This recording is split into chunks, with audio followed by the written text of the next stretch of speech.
video I made some time ago, and I got so many requests on explaining the IRAC structure of attempting law questions. So let's dig right in. The I issues, right? But then the disclaimer.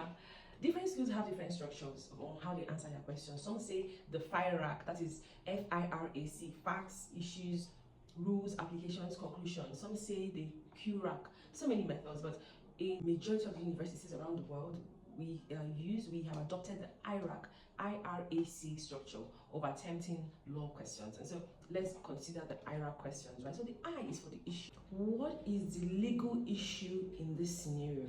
A quick tip for knowing your legal issues is basically to narrow it down to the topics you've been taught so far, especially in a semester or in a level, depending on how your questions come. What are the issues? What areas do you think that your lecturer or the examiner is testing you on? And the issues are usually a topic in a course or a concept in a course. That is why you must attend your classes, whether they are online or offline, you must attend them. Your issue will normally state is as this: the issue in this scenario borders on so, and so. The R in the IRAC is for the rules, and this simply means what are the legal rules guiding your issue.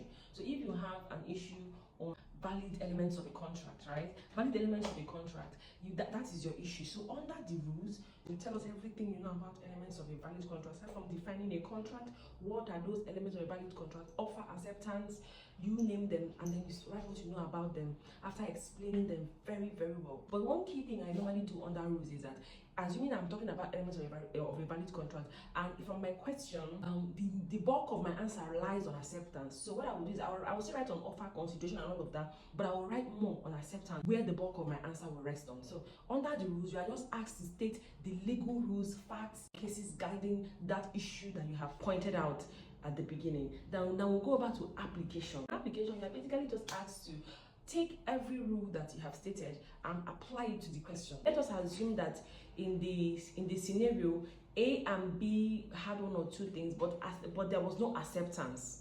Under your application, you are going to just tell us that A did this, B did this, there was an offer in line with the rules you now stated. Then you move on over to acceptance. However, at no point did B accept the offer.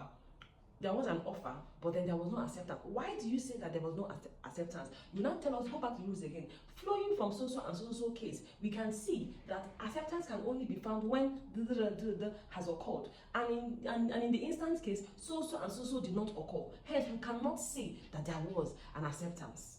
Are we together? But you are only applying the rules to the facts in the case. You said that the issue is on elements of a valid contract. Fine. And you have listed the valid contract. So in line with the element that you listed, look at the issue again. Does that particular contract in the question qualify for a valid contract? Under application, you are applying the rules to the question that you have, right? To arrive at a conclusion. Now, the conclusion simply means if you are given a question, usually it ends with advise the parties. What should the Attorney General do? So whatever is the last note or the last action that you are asked to take is your conclusion under the IRAC method. So if you are asked to advise the parties, and in this particular instance, it is still the issue of no acceptance. So when there is no valid contract, the machineries of the law cannot be called upon to resolve any issues. Advice can be subjective, but what the law says is not subjective. You have to tell us what the law says objectively.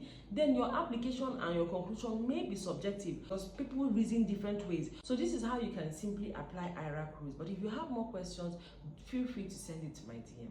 Bye for now.